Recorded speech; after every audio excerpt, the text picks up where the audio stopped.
দেশ থেকে ফ্যাসিবাদী শক্তি পালিয়ে গেলেও দেশ এখনও পুরোপুরি ফ্যাসিবাদ মুক্ত হয়নি। রবিবার পবিত্র ঈদ উল আজহা উপলক্ষে দেশবাসীকে দেওয়া এক শুভেচ্ছা বার্তায় এই মন্তব্য করেছেন জাতীয় সংসদের বিরোধী দলীয় নেতা ও বাংলাদেশ জামায়াতে ইসলামের আমির ডা শফিকুর রহমান।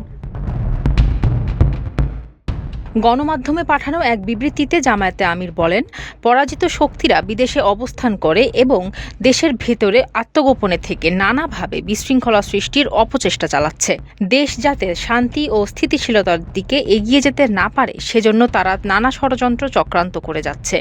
তিনি দেশবাসীকে ঐক্যবদ্ধ হয়ে এসব চক্রান্ত রুখে দেওয়ার আহ্বান জানান। একই সাথে একটি মানবিক বাংলাদেশ প্রতিষ্ঠা না হওয়া পর্যন্ত আন্দোলন সংগ্রাম অব্যাহত রাখার কথা বলেন। ঈদ উল আজহার গুরুত্ব তুলে ধরে ডা শফিকুর রহমান বলেন, এই উৎসব আমাদের ত্যাগ ও কোরবানির মহান আদর্শে উজ্জীবিত করে। সামাজিক বৈষম্য দূরীকরণ, শোষণমুক্ত ও ইনসাফ ভিত্তিক সমাজ প্রতিষ্ঠায় কোরবানির শিক্ষা আমাদের অনুপ্রেরণা জাগায়। তিনি ব্যক্তি, সমাজ ও রাষ্ট্রীয় জীবনে ন্যায় ও ইনসাফ প্রতিষ্ঠার মাধ্যমে ইসলামকে পরিপূর্ণভাবে অনুসরণ করার আহ্বান জানান। ফারজানা হাসিন, মানবকণ্ঠ।